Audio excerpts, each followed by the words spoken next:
YouTube Malik rabbit farm से मलिक भाई पास। कैसे हैं आप लोग? सब खैरियत से हैं। आज की ये वीडियो बड़े फार्मर्स के लिए है जिनके फार्म के ऊपर जो है वो मोर्टेलिटी रेशो बहुत ज़्यादा चल रही है। स्पेशली फरवरी से लेके जून तक इस बीमारी का हमला होता है। तो मैं आप लोगों को थोड़ी सी शेयर कर देता हूँ। इस बीमारी का नाम है कॉक्सीडियोसिस। इस बीमारी के हमले से आपके रैबिट्स में मुख्तलिफ चेंजिंग्स आती हैं। एक तो आपके रैबिट का वज़न जो है वो बहुत तेज़ी के साथ जो है वो नीचे गिरता है, ठीक है, और कमज़ोर होता चला जाएगा, खाना पीना कम कर देता है। और जो सबसे मेन जो वूल वाले रैबिट्स हैं, आपके अंगूरा की जितनी भी ब्रीड्स हैं, अंगूरा की जो वूल है वो गठी हो जाएगी, गांठे बन जाएगी। उस रैबिट का भी मकसद ये है कि उसका वज़न कम हो रहा है, उसकी वूल ख़राब हो रही है, गांठें बन रही हैं, गंदा हो रहा है। दैट मीन्स कि आपके रैबिट्स को कॉक्सीडियोसिस की बीमारी का हमला हो चुका है, ठीक है। इसके अलावा भी एहतियातन जो है वो आपको चाहिए कि आप अपने फार्म पे हर 15 दिन बाद या 1 महीने में एक दफ़ा प्रिवेंशन मेडिसिन देते रहें ताकि कॉक्सीडियोसिस का हमला आपके फार्म पे ना हो। क्योंकि ये एक ऐसी बीमारी है, एक रैबिट से दूसरे रैबिट में शिफ्ट होती है, और जिस फार्म पे कॉक्सीडियोसिस आपका आ गया है ये पूरे फार्म को ही जो है वो खा गया है, ठीक है। इसके लिए मेडिसिन मैं आपको बता देता हूँ। सबसे पहली मेडिसिन है जो है डार्बिसोल। ये आपको बड़ी आसानी के साथ मिल जाएगी। ये मेडिसिन ये आपके सामने नज़र आ रही है, और स्क्रीन के ऊपर मैंने भी इसको थोड़ा मज़ीद क्लियर करके दिखा दिया है, ठीक है। डार्बिसोल मेडिसिन ऐसी है जो आपके कॉक्सीडियोसिस के रैबिट्स हैं उनमें बड़ा इफेक्ट करती है, ठीक है। और जो रैबिट आपका कॉक्सीडियोसिस के अटैक में आ गया है उसका लिवर टोटल वो सुकड़ जाएगा, छोटा होना शुरू हो जाएगा, और दिन ब दिन रैबिट खाना पीना काम शुरू कर देता है, और आहिस्ता आहिस्ता फिर एक दिन मर जाता है, ठीक है। तो इसके लिए डोज बता देता हूँ। सबसे पहले आपने 4 दिन लगातार आपने 1 लीटर पानी के अंदर 3 ml मिक्स करके अपने तमाम रैबिट्स को पीने के लिए देनी है, ठीक है। अगर आप एक रैबिट भी आपका इन्फेक्टेड है, जो आप समझते हैं कि अचानक से मर जाता है, कमज़ोर हो गया खरगोश आपका मर रहा है, 2 से 3 दिन खरगोश आपका खाना पीना छोड़ देगा, सुस्त होगा, और उसके बाद पता ही नहीं चलेगा मर जाएगा। ना कोई इसको मोशन लगेंगे, ना कोई इसको और प्रॉब्लम होगा। जस्ट आपका रैबिट 15 दिन पहले, बहुत कम रैबिट्स ऐसे हैं जो 15 दिन पहले जो है वो खाना पीना छोड़ते हैं। ज़्यादातर ये होता है कि 1 से 2 दिन या 3 दिन का टाइम मिलता है, जब तक आपको समझ आती है आपका रैबिट आपके हाथ से निकल चुका होता है। तो बेहतर यह है कि आप जो है वो प्रिवेंशन करते रहें अपने फार्म पे। टाइम के साथ साथ जो है वो कॉक्सीडियोसिस की मेडिसिन महीने में 1 से 2 बार इस्तेमाल कराते रहें। ये मेडिसिन आपने 3 दिन लगातार देनी है। 3 ml मेडिसिन का लेके 1 लीटर पानी में आपने मिक्स करनी है, और अपने तमाम रैबिट्स को 3 दिन लगातार पीने के लिए दें।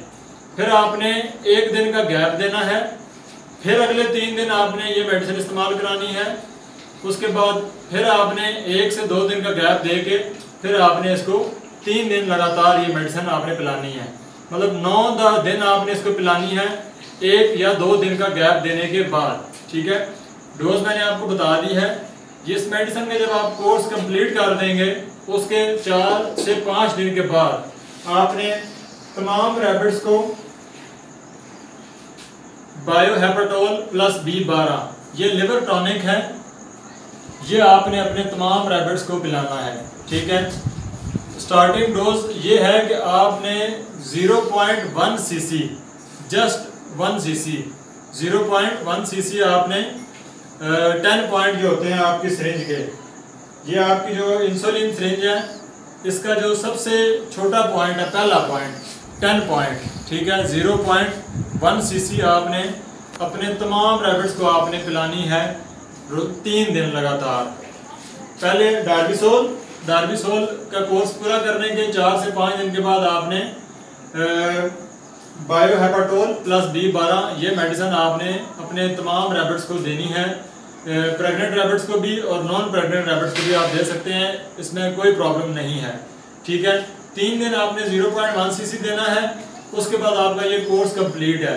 फिर आपने तकरीबन हर 15 दिन बाद 1 लीटर पानी के अंदर 1 ml आपने सिर्फ बायोहेपाटोल प्लस B12, ये स्क्रीन पे मैंने क्लियर शो भी कर दी है, आप इसको भी देख सकते हैं कि आपने 15 दिन के बाद फिर दोबारा आपने सिर्फ बायोहेपाटोल प्लस B12 आपने 1 ml पानी के अंदर 1 लीटर पानी के अंदर 1 ml पूरा आपने मिक्स करना है और तमाम रैबिट्स को पीने के लिए दे देंगे।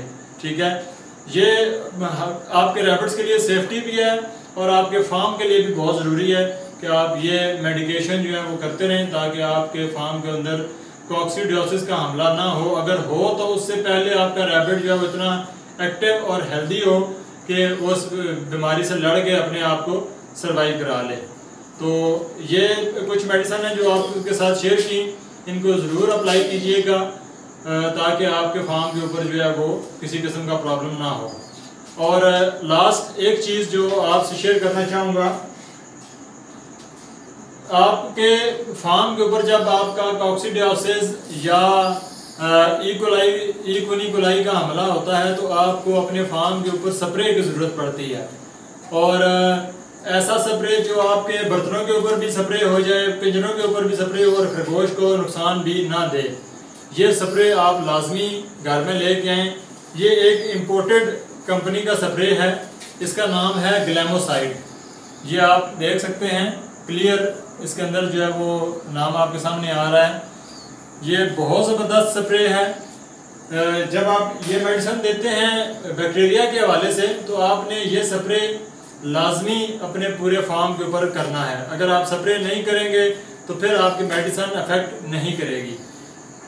ग्लैमोसाइड स्प्रे जो है आपने 3 ml आपने 1 लीटर पानी के अंदर मिक्स करके अपने फार्म की ट्रे, पिंजरे, खाने वाले बर्तन, इन तमाम चीज़ों के ऊपर आपने इसको स्प्रे करना है।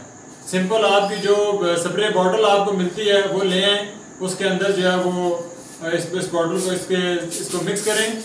3 ml मेडिसिन लेके 1 लीटर पानी के अंदर आप मिक्स करके आप इस स्प्रे को अपने पूरे फार्म की बेस के ऊपर, पिंजरों के ऊपर और बर्तनों के ऊपर तमाम जगहों पे हर 15 दिन बाद ये स्प्रे करना ज़रूरी है ताकि आपके जो फार्म है वो सेफ रहे और उसके अंदर किसी किस्म का कोई परेशानी जो मसला है वो ना हो। तो ये चंद एक चीज़ें जो आपको बतानी थी तमाम बड़े फार्मर्स के लिए भी और तमाम ऐसे फार्मर्स जो छोटे हैं उनके लिए भी कि आप ये चीज़ें अपने घर में ला के रखें ताकि आपका जानवर जो है वो हिफाजत से रहे और आप बड़े नुकसान से बच सकें। बहुत शुक्रिया उन तमाम दोस्तों का जिन्होंने मलिक रैबिट फार्म का चैनल देखते हैं और ज्वाइन किया है। प्लीज़ शेयर करें बाकी लोगों के साथ भी ताकि उनको ये कीमती इंफॉर्मेशन मिल सके और वो लोग अपने फार्म को हिफाजत से जो है वो चला सकें। बहुत शुक्रिया आपका टाइम देने का, थैंक यू।